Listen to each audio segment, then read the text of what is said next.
ఒళ్ళే కాదు, మనం ధరించిన బట్టలను కూడా జాగ్రత్తగా ఉంచుకోవాలేమో అన్న అభిప్రాయంతో వచ్చాను ఇలాగ.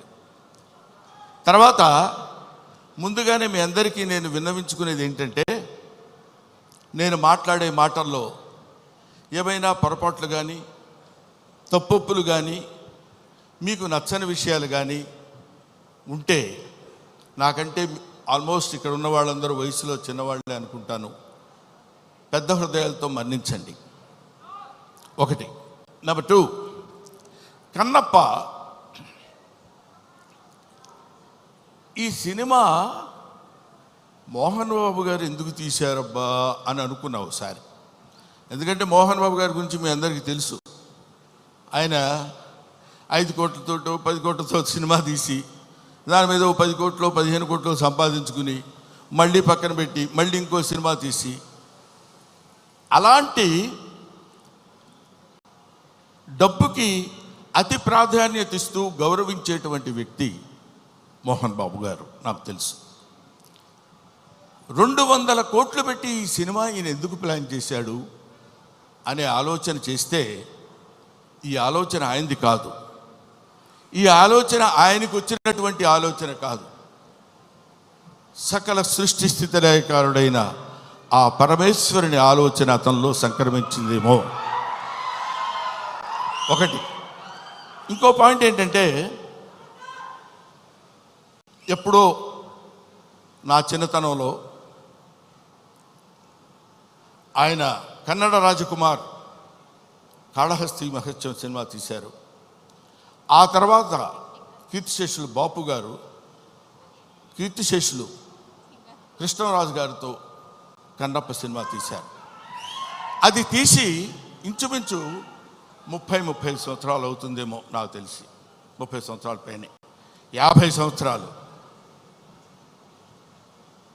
ఆ సినిమా తర్వాత భక్తి తత్వాన్ని ఇప్పుడు ఇక్కడ ఉన్నటువంటి కుర్రకారందట్లో భక్తి సన్నగిల్లిపోయి అరాచకాలు పెరుగుతున్న సమయంలో ఏదో ఒక భారతీయ తత్వాన్ని, భారతీయ శివతత్వాన్ని తెలియపరచాలి ఇప్పుడున్నటువంటి కుర్రకారుకి అనేటువంటి ఆలోచనతోటి, శివుడే, సాక్షాత్తు శివుడే, సాక్షాత్తు ఆ పరమేశ్వరుడే, సాక్షాత్తు ఆ కాళహస్తీశ్వరుడే, సాక్షాత్తు ఆ వాయులింగుడే మోహన్ బాబుని ఇలా రారా అని పిలిచాడు. ఎందుకు పిలిచాడంటే, కాళహస్తిలో శివుడు ఉంటాడు, పక్కనే మోదుగుపాలెంలో ఉన్న మోహన్ బాబుని పిలిచి నువ్వు రారా, నువ్వు ఏవేవో సినిమాలు తీస్తావంటే నా సినిమా తీయ అన్నాడు. అంతే. అది శివనాజ్ఞను అనుసరించి తీసినటువంటి సినిమా ఈ భక్త కన్నప్ప అని నా నమ్మకం. లేకపోతే ఇంత డబ్బు పెట్టి నేను సినిమా చేసి ఇంత టెన్షన్ పడి ఇన్ని రకాలైనటువంటి విమర్శల్ని ఎదుర్కొంటూ నిలబడి సినిమాని రిలీజ్ చేసి శివతత్వాన్ని యావత్ ప్రపంచానికి తెలియపరచాలనేటువంటి ఆలోచన అతను కలగటం ఆయన చేసుకున్న పూర్వజన్మ సుకృతం. అటువంటి మహనీయుడు ఆయన. మోహన్ బాబు గారి గురించి ఇందాకేదో సుమా అడిగితే సరదాగా జోకులుగా నేను మాట్లాడాను కానండి, చెప్తున్నాను కదా, ఆ మాట్లాడటానికి ఆయన ఇచ్చిన చదువు మాత్రమే కారణం. మోహన్ బాబు ఇందాక ఆయన నడిచి వస్తుంటే సాక్షాత్తు శివుని మీద ఒక సేవ చేసినటువంటి శివపాదార్చకుడైనటువంటి ఒక మహదేవ శాస్త్రి వస్తున్న ఆ నడక, టీవీ, ఆ ఆలోచన విధానం, అటువంటి మహానటుడి గురించి మనం చెప్పాల్సిన అవసరం లేదు. ఆ కడుపున పుట్టిన బిడ్డే మనుషుడు విష్ణు, అతన్ని కన్నప్పగా ఎన్నుకుని వీళ్ళందరూ చాలామంది ఏమనుకుంటారంటే, మనం ఈ సినిమాలో యాక్ట్ చేసాం, శరత్ బాబు గారు, మోహన్ లాల్ గారు, లేకపోతే ఇంకొక అక్షయ్ కుమార్ గారు, ముఖేష్ గారు, వీళ్ళందరూ సినిమాలో యాక్ట్ చేశారని అనుకున్నారు. కానీ వీళ్ళందరూ యాక్ట్ చేయబడ్డారు. శివుని యొక్క ఆజ్ఞ చేత వీళ్ళందరూ ఈ సినిమాలో నటించాల్సిన, ఎందుకంటే ఎన్నో సినిమాలు చేసిన వాళ్ళు ఉన్నారు. మోహన్ బాబు గారు కూడా ఎన్నో సినిమాల్లో చేశారు, ఎన్నో సినిమాల్లో చేసి డబ్బు సంపాదించారు.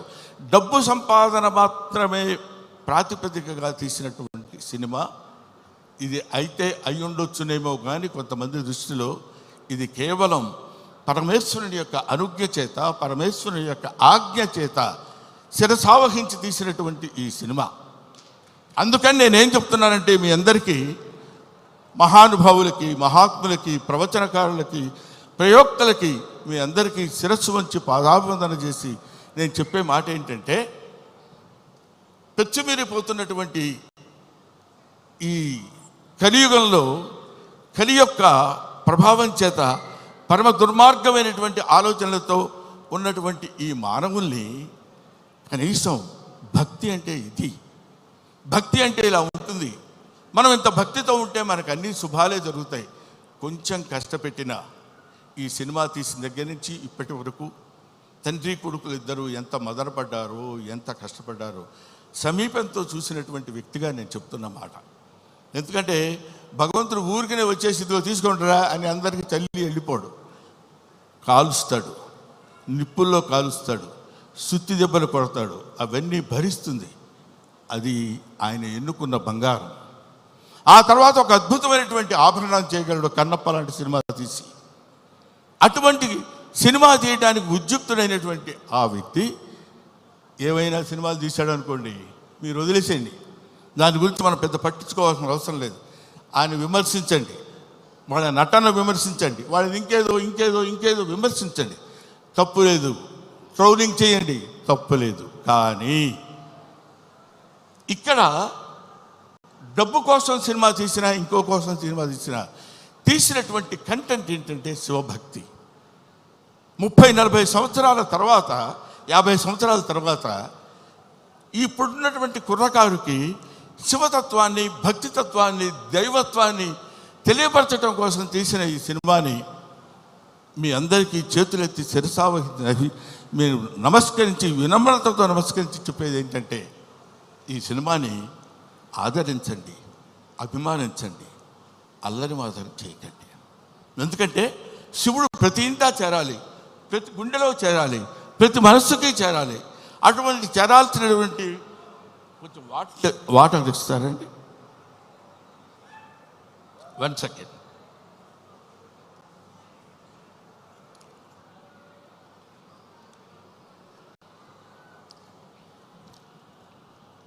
ప్రతివాడి హృదయంలో చేరాలి. ప్రతివాడి హృదయంలో ఉన్నటువంటి అద్భుతమైనటువంటి దీపాన్ని వెలిగించేటువంటి ప్రయత్నం చేశారు. కాబట్టి ఈ సినిమా దిగ్విజయంగా ఉండాలని మనస్ఫూర్తిగా కోరుకుంటున్నాను. పైగా ఈ సినిమా ఎందుకు ఆడాలని నేను కోరుకుంటున్నాను అంటే, ఇది కేవలం మహోన్నతమైనటువంటి భక్తుల గురించి చెప్పేటువంటి సినిమా మాత్రం కాదు. దూర్జటి మహాకవి, శ్రీకాళహస్తిలో ఉన్నటువంటి దూర్జటి మహాకవి ఆయన చెప్పింది ఏంటంటే, రే ఏంటేంటో వేదాలు, పుణ్యాలు, పునస్కారాలు, హోమాలు ఇవన్నీ చేయటం కాదురా.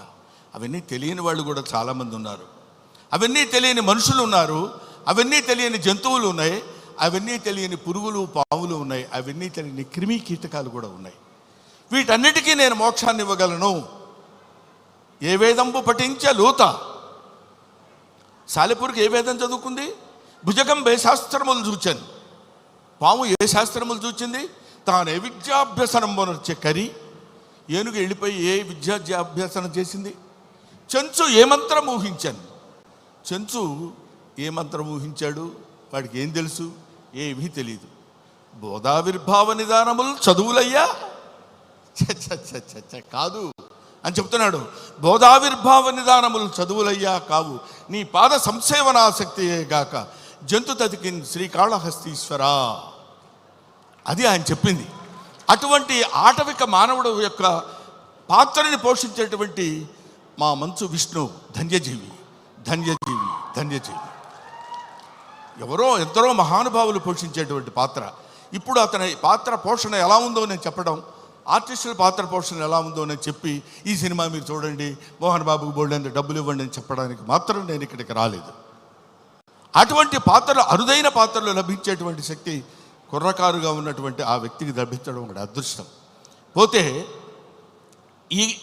ఈ సినిమాలో చాలామంది నటించారు. అందరి నటన గురించి ఒక్కొక్కళ్ళ గురించి నేను చెప్పడం కంటే, భక్తి అంటే మనందరం ఏమనుకుంటామంటే ఆ స్వామి దగ్గరికి వెళ్ళి శనివారం నాడు స్నానం చేసి, అయ్యో శుక్రవారం అండి వాళ్ళు ముట్టుకోను, గురువారం నాన్ వెజిటేరియన్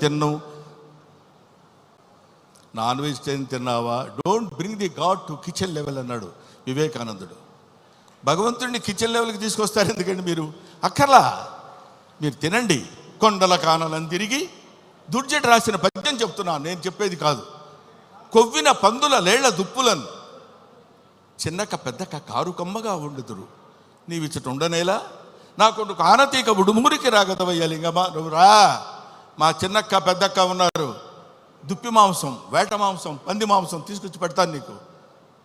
కొవ్విన పందుల లేళ్ల దుప్పులు అంటే నువ్వు తినేటువంటి ఆహారంలో ఉన్నటువంటి విశిష్టత గురించి నీకు నేను సమర్పిస్తాను.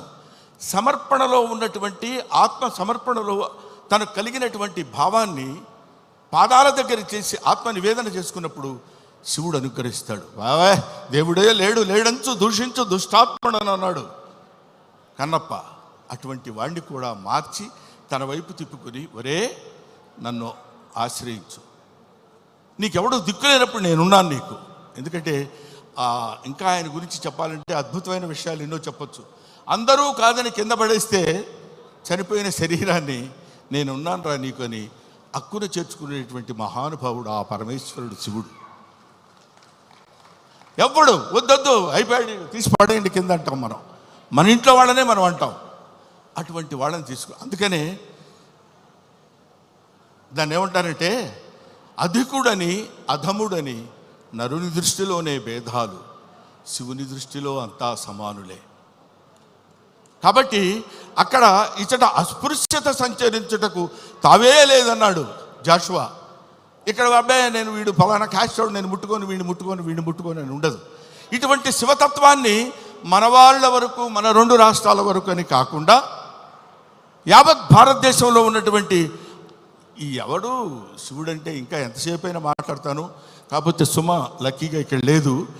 కాబట్టి ఎందుకంటే మీ అమ్మా నాన్న ఎవరంటే ఫలానా అని చెప్తాం, వాళ్ళ అమ్మా నాన్న ఎవరంటే ఫలానా వాళ్ళని చెప్తాం, వాళ్ళ అమ్మా నాన్న అని చెప్తాం. అలా వెళితే అసలు మీ అమ్మా నాన్నలు ఎవరంటే వాగర్ధావివ సంపృక్తవు వాగర్ధ ప్రతిపత్తయే జగతః పితరౌ వందే పార్వతీ పరమేశ్వరవు. జగత్తుకే తల్లిదండ్రులైనటువంటి వాళ్ళు పార్వతీ పరమేశ్వరుడు. ఆ పార్వతీ పరమేశ్వరుల యొక్క అంశ చేత నానా ఇది క్రిమి సాలెపురుగు, దీనికి మోక్షాన్ని ఇచ్చాడు. అది కీటకం పాము, దానికి మోక్షాన్ని ఇచ్చాడు. అది జంతువు ఏనుగు, దానికి మోక్షాన్ని ఇచ్చాడు. నాగరికత లేనటువంటి మనిషి, అడవి మనిషి, వాడికి మోక్షాన్ని ఇచ్చిందే కాకుండా శ్రీశైల మహాక్షేత్రంలో తన శిరస్సు మీద పెట్టుకున్నాడు. అదిగో కన్నప్ప గుడి అని మనం చూస్తాం.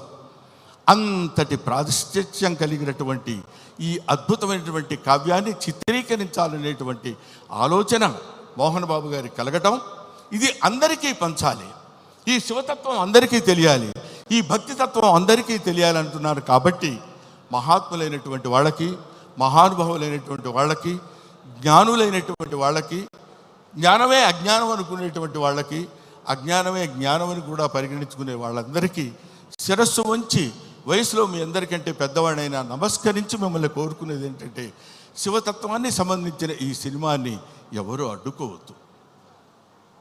మీ అందరి సినిమా చూడమని కూడా నేను చెప్పట్లేదు, అడ్డుకోవద్దు. చూసిన తర్వాత ఆహా, ఇందాక ఆ మ్యూజిక్ డైరెక్టర్ ఉన్నాడు,